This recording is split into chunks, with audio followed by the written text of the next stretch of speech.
Oke, shalom Bapak Ibu. Puji nama Tuhan, kembali sudah lama sekali.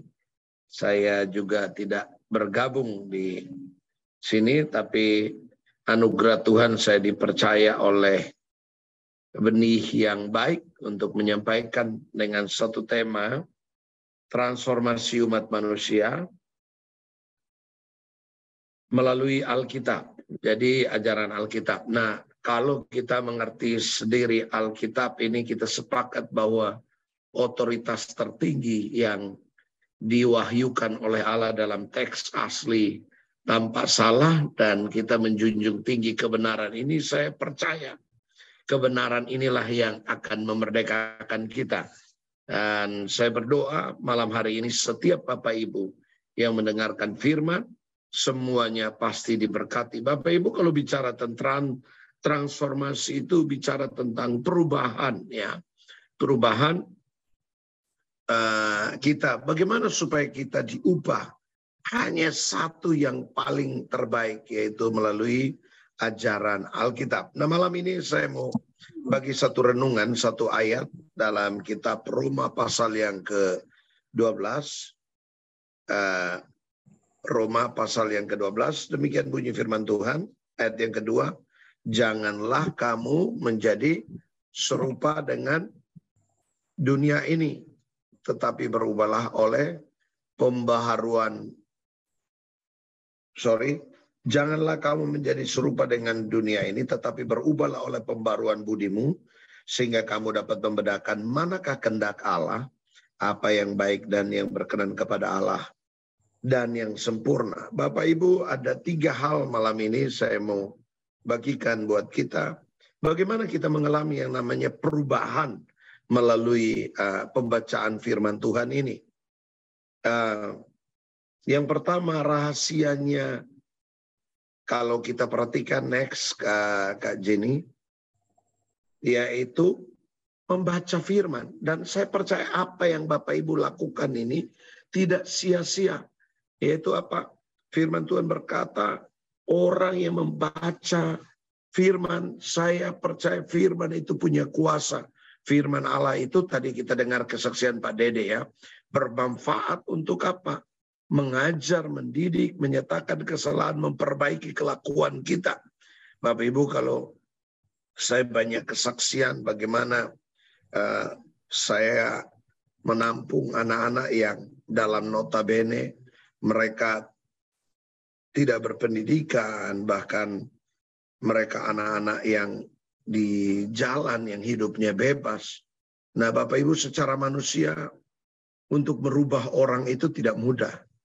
Tapi karena dengan membaca firman ini, saya melihat bagaimana angkatan demi angkatan dirubah oleh Tuhan melalui pembacaan firman Tuhan ini. Jadi saya catat di sana, orang yang membaca firman Tuhan berarti dia mengenal kehendak Allah dan keputusan Allah yang kekal. Jadi percaya orang yang suka membaca firman, pasti dia akan mengerti, mengenal kehendak Allah itu dalam hidupnya. Karena apa? Dari mana dia tahu? Dari dia baca firman. Jadi bagaimana kita mengerti kehendak Allah? Kita melakukan dalam kehidupan kita sehari-hari hanya dengan apa? Manual buku kita, yaitu firman Tuhan. Karena firman Tuhan itu adalah otoritas tertinggi. Firman Tuhan itu adalah buku yang lebih hebat dari buku apapun. Bacaan manapun. Banyak saudara filsuf, orang-orang hebat yang tadinya tidak percaya Tuhan, tapi ending hidupnya mereka mengakui Tuhan. Kenapa? Dari mana? Dari membaca firman Tuhan. Yang berikut, membaca firman Tuhan itu mempererat relasi manusia dengan Tuhan. Nah, kita tahu bahwa semua manusia telah berbuat dosa dan kehilangan kemuliaan Allah. Artinya tidak ada satupun orang yang bisa punya relasi yang baik dengan Allah. Hanya mereka yang mengerti firman. Bagaimana mereka harus baca firman. Baru itu mempererat relasi kita dengan Tuhan. Karena kita tadi terputus hubungan kita dengan Tuhan. Makanya kita bersyukur kemarin kita merayakan Paskah. Dengan kematian Tuhan Yesus di atas kayu salib. Saya percaya dan sangat percaya. itu mempererat relasi hubungan kita dengan Allah. Dari mana kita tahu? Dari firman. Sehingga firman Tuhan berkata, berbahagialah mereka yang tidak melihat, namun percaya. Dari mana kita tahu itu? Dari kita membaca firman. Oleh karena itu, di angkatan yang ke-8 ini saya dorong Anda untuk terus membaca firman. Karena saya percaya orang yang membaca firman hidupnya pasti berubah. Orang yang membaca firman pasti dia punya hubungan yang baik dengan Tuhan. Karena apa? Manual buku surat cinta, buku yang terbaik, tulisan yang paling hebat itu adalah Alkitab. Oleh karena itu mari kita punya kesukaan untuk membaca Alkitab. Yang kedua yang saya mau bagikan buat kita, mari kita suka merenungkan firman Tuhan. Karena apa? Firman Tuhan berkata, orang yang merenungkan siang dan malam, saya percaya apa saja yang dikerjakan dibuat oleh Tuhan berhasil dan beruntung.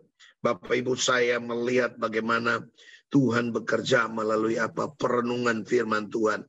Saya setiap kali menyampaikan firman Tuhan, saya punya kebiasaan untuk membaca firman itu 20 kali. Karena saya juga seorang dosen pengajar homiletika khotbah ya.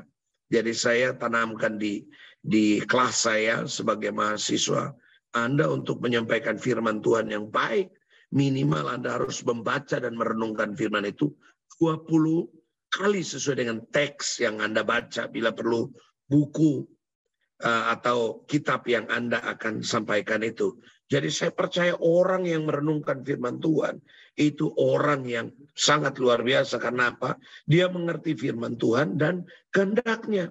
Jadi yang tadi peningkatannya, yang tadi dia mengenal, kali ini waktu dia merenungkan maka dia akan mengalami pengertian-pengertian baru. Karena firman Tuhan yang lain berkata, umatku binasa karena mereka tidak mengerti kebenaran firman Tuhan. Jadi orang yang kesukaannya merenungkan firman Tuhan, saya percaya dia akan melakukan kehendak Tuhan. Melakukan kehendak Tuhan itu apa? Yaitu apa? Membaca, merenungkan firman Tuhan. Melakukan kehendak Tuhan itu apa? Dia akan taati perintah Tuhan. Melakukan firman Tuhan yaitu apa? Dia menghidupinya dalam kehidupan sehari-hari. Sehingga saya percaya orang yang merenungkan firman Tuhan, dia punya kekuatan yang supranatural. Saya dapatkan satu tema bulan ini yaitu extraordinary. Saudara, untuk mendapatkan kekuatan yang luar biasa, kita harus punya renungan yang kuat dengan firman. Bapak Ibu, apapun yang terjadi, keadaan di sekeliling kita, saya mau beritahu sebagai hamba Tuhan, firman Tuhan berkata, keadaan akhir zaman ini tidak makin membaik. Jangan percaya kalau ada banyak pengkhotbah atau hamba Tuhan datang beritahu, oh ini tahun depan akan lebih baik. Tahun-tahun ke depan tidak akan membaik Bapak Ibu. Karena firman Tuhan berkata, di akhir zaman ini, kejahatan akan makin bertambah, kasih orang makin dingin. Nah, bagaimana supaya kita tetap kuat? Kita harus punya renungan yang kuat akan kebenaran firman Tuhan. Sehingga kita mengalami transformasi seperti tema yang diajukan pada malam hari ini. Transformasi umat manusia melalui apa? Membaca, merenungkan kebenaran firman Tuhan. Dan yang terakhir, yaitu yang ketiga, pastikan, oke, next Kak Jenny. Nah, yang ketiga, pastikan orang yang suka membaca firman Tuhan, orang yang suka merenungkan firman Tuhan, percaya pasti dia dituntun oleh Roh Kudus. Karena Roh Kudus itu adalah pribadi Allah sendiri. Dan saya percaya orang yang dipimpin oleh Roh Kudus, saya percaya pasti dia mengalami yang namanya metamorfosa atau metanonia. Dari kata asli dari teks ini, Roma pasal yang ke-12 ayat yang kedua berkata, janganlah kamu menjadi serupa dengan dunia ini, tapi berubahlah. Berubah itu metanoia. Orang itu tidak bisa berubah Bapak Ibu kalau tanpa membaca firman dan merenungkan. Orang itu tidak bisa berubah kalau pikirannya tidak diintervensi oleh Roh Kudus. Pikiran, emosi kita ini kan manusia, mencakup pikiran kita ada emosi, ada kehendak, ada perasaan dan sebagainya. Kadang-kadang kita dalam situasi yang mengalami tekanan masalah yang begitu banyak, kita seringkali mengalami up and down atau naik turun. Nah, kita dipimpin oleh Roh Kudus. Bagaimana kita dipimpin oleh Roh Kudus? Ya, kita harus membaca firman, merenungkan firman. Waktu kita membaca, dan saya percaya Roh Kudus akan memberikan kita pengertian. Roh Kudus akan mengajarkan kita, akan mengubah, akan mentransformasi pikiran kita. Sekali lagi ya, kadang-kadang ada pendeta atau hamba Tuhan berkata, kita harus buang pikiran yang jahat. Pikiran ini tidak bisa dibuang Bapak Ibu. Tapi kita harus memperbaharui. Harus diubah. Nah, bagaimana cara diubah? Kita harus melibatkan Roh Kudus. Orang yang melibatkan Roh Kudus, dia yang mengerti firman. Dan saya percaya waktu kita ini kan tidak bisa buat apa-apa. Bapak Ibu, ada banyak orang berusaha untuk hidup kudus. Kudus itu tidak bisa dilakukan dengan kekuatan kita sendiri. Kalau kita tidak melibatkan firman Tuhan, kita tidak melibatkan Roh Kudus. Karena dia pribadi yang kudus. Orang berusaha untuk hidup kudus bagaimanapun, dia tidak akan bisa. Karena apa? Kita ini manusia masih hidup di dalam daging. Kedagingan ini banyak. Kadang-kadang mulut kita kotor. Perkataan kita, sikap kita. Saya punya anak-anak di rumah. Kadang saya sudah, kalau dengan cara harus, tidak bisa, saya bisa lebih kasar, lebih teriak. Tapi tiba-tiba Roh Kudus ingatin. Kita nggak bisa rubah orang dengan tindakan-tindakan kita mungkin kasar kah. Mendisiplin orang itu. Ya, orang itu mungkin bisa berubah. Tapi berubahnya itu tidak begitu signifikan, dia tidak mengalami transformasi yang begitu luar biasa. Tapi waktu kita melibatkan Roh Kudus dan firman itu bekerja melalui kuasa Roh Kudus, karena Roh Kudus itu yang menginsafkan orang dari kebenaran dan memimpin dalam kebenaran. Kebenaran akan apa? Akan firman Tuhan. Jadi waktu Roh Kudus bekerja, orang yang tadinya, kalau kita lihat Paulus ya, yang tadi penganiaya jemaat, yang membunuh umat Tuhan.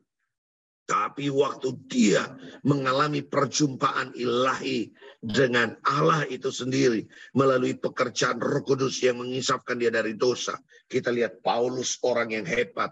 Paulus orang yang suka menyampaikan firman kabar baik. Bahkan dia menuliskan kitab-kitab yang hari ini menjadi kekuatan buat kita. Sehingga saya percaya hari ini kita bisa mengerti bahwa apa yang baik dan tidak baik itu dari mana?